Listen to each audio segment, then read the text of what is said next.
Like mo, DP ko, like back kita. Pusuan mo, DP ko, 3 likes kita. Mga bagay na ani mo'y sili. Mga bagay na ani mo'y pulang sili na sobrang sakit sa mata. Iniwan lang ng jowa, magpupost na at hahanap ng awa sa iba.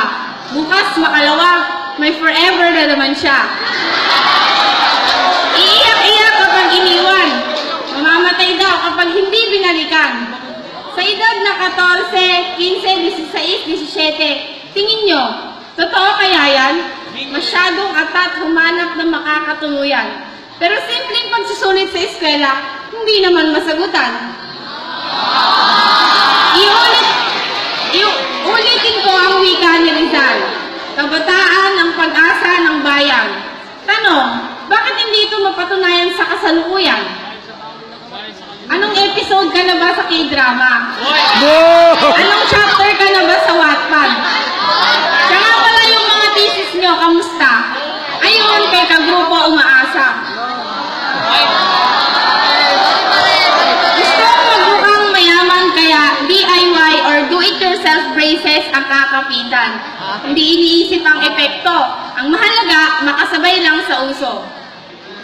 Kayang ipaglaban si Babe, Baby, Honey, pero di magawang magdasal para sa mga taga-Marawi. Sasayaw ng hubad sa harap ng salamin, walang pakialam sa kung sino ang nakatingin. Kabataan noon, sa kanto lang ang tambayan.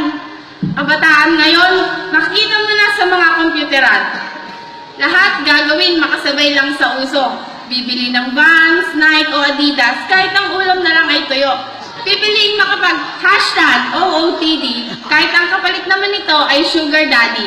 Wow! Ganyan na nga ba talaga ang panahon sa kasalukuyan?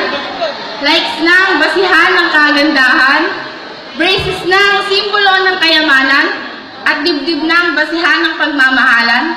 Nasaan na nga ba ang pag-asa ng bayan? Hinahanap mo rin ba sila? O isa ka na sa kanila sa nagpakain na sa sistema?